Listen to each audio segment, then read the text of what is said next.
வணக்கம் and welcome back to Ashok debates. So 14th March 2025 அன்னைக்கு நம்ம தமிழ்நாடோட பட்ஜெட் ரிலீஸ் பண்ணியிருக்காங்க. எந்த அளவுக்கு இது அட்வான்ஸ்டா இருக்கு, எந்த அளவுக்கு ஃபியூச்சரை திங்க் பண்ணி இந்த பட்ஜெட் ரிலீஸ் பண்ணியிருக்காங்க, ஒரு சாமானிய மக்களோட எதிர்பார்ப்புகளை பூர்த்தி செஞ்சிருக்கா, தமிழ்நாடு முழுவதும் பரவலா வளர்ச்சி ஏற்படுத்துற அளவுக்கு இந்த பட்ஜெட் இருக்கா அப்படிங்கிறது எல்லாத்தையும் இந்த வீடியோ டிஸ்கஸ் பண்ணலாம். நான் உங்கள் அசோக், இது அசோக் டிபேட்ஸ்.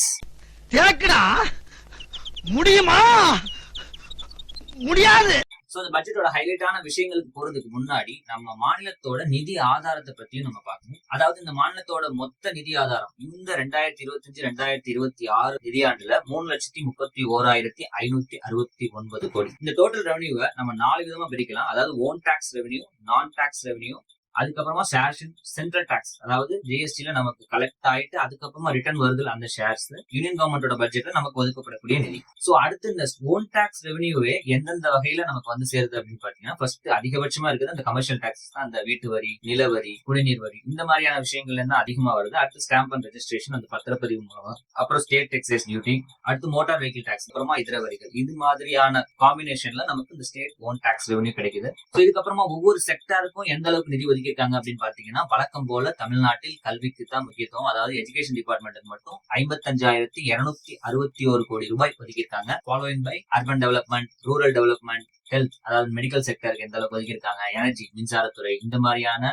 எனர்ஜி ரிசோர்ஸ்க்கு எந்த அளவுக்கு ஒதுக்கியிருக்காங்க, அடுத்து நெடுஞ்சாலைத்துறைக்கு, அதுக்கப்புறமா காவல்துறை, போக்குவரத்து துறை, நீர் ஆதாரங்களுக்கு, சமூக நலத்திட்டங்களுக்கு, தொழிற்சாலைகளுக்கு, குறிப்பா ஆதிதிராவிடர் மற்றும் பழங்குடியினர் நலத்திற்கு மட்டும் கிட்டத்தட்ட 4,000 கோடி ரூபாய் இந்த பட்ஜெட்ல ஒதுக்கப்பட்டிருக்கு. சோ இந்த ஒவ்வொரு செக்டார்லயும் ஹைலைட்டான விஷயங்கள் என்ன அப்படிங்கறத ஒன் பை ஒன்னா பார்க்கலாம். ஃபர்ஸ்ட் இண்டஸ்ட்ரீஸ், அதாவது எந்த அளவுக்கு நமக்கு கல்வி முக்கியமோ அதே அளவுக்கு அதை முடிச்சுட்டு வரும்போது வேலை வாய்ப்புக்கான உத்தரவாதமும் ரொம்ப முக்கியம். சோ அதை பேஸ் பண்ணி பார்த்தா தமிழ்நாடு செமிகண்டக்டர் மிஷன் 2030 அப்படிங்கிற ஒரு பிளான இன்னைக்கு அறிவிச்சிருக்காங்க.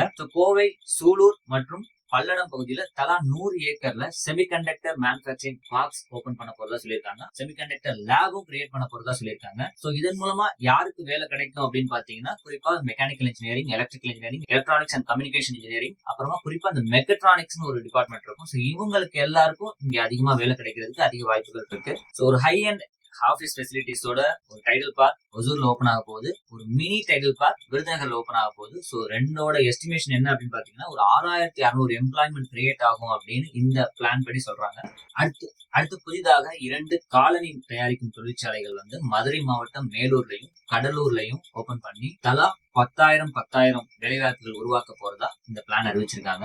அடுத்து 250 ஏக்கர் பரப்பளவுல திருச்சியில ஒரு தொழில் பூங்காவும் அமைய போகுது. இன்ஜினியரிங் அண்ட் ஃபேப்ரிகேஷன் இண்டஸ்ட்ரிக்காக ஏறக்குறைய ஒரு 5,000 எம்ப்ளாய்மெண்ட் கிரியேட் ஆகும் அந்த சென்ட்ரல் ரீஜன்ல அப்படிங்கிற மாதிரி எதிர்பார்க்கறாங்க. அடுத்து தூத்துக்குடியில மேன்மேட் ஃபைபர்ஸ், அதாவது செயற்கை இலை, அந்த தொழிற்சாலைகளும், அடுத்து டெக்ஸ்டைல் தொழிற்சாலைகளும் உருவாக்கப்படும் அப்படின்னு சொல்லியிருக்காங்க. அடுத்து 2 புதிய தொழில் பூங்காங்கள் அமைய போது கடலூர்ல 500 ஏக்கர் பரப்பளவுலையும், அடுத்து என்னோட சொந்த மாவட்டமான புதுக்கோட்டையில 200 ஏக்கர் பரப்பளவுலையும் அமைய போகுது. எல்லாத்தையோட ஹைலைட்டான விஷயம் என்ன அப்படின்னு பாத்தீங்கன்னா, ராமேஸ்வரத்துல அமைய போற ஏர்போர்ட். என்னதான் நம்ம இந்தியா முழுக்க பல ஆன்மீக தலங்கள் இருந்தா கூட, ஏன் இப்போ அவங்க உருவாக்குன அந்த ராமர் கோயில் உள்பட சொல்றேன், நம்ம அந்த காசி ராமேஸ்வரம் அப்படிங்கறது ரொம்ப முக்கியமான அந்த ஆன்மீக தலங்களா இருக்கு. ஆனா அந்த ராமேஸ்வரத்தை அடையணும் அப்படின்னா நம்ம நியர்பைல இருக்க அந்த ஏர்போர்ட் வந்துட்டு அங்கிருந்து தான் வர்ற மாதிரி இருக்கு. சோ இந்த ராமேஸ்வரத்துல வரப்போற ஏர்போர்ட் இன்னும் பல சுற்றுலா பயணிகளை ராமேஸ்வரத்துக்கு எளிதா கொண்டு வந்து சேர்ப்போம். அது சுற்றுலா மூலமா வரக்கூடிய அந்த வருமானம் இருக்குல்ல, அது இன்னும் அதிகமா பல மடங்கு உயரும். ராமேஸ்வரத்தை பேஸா வச்சு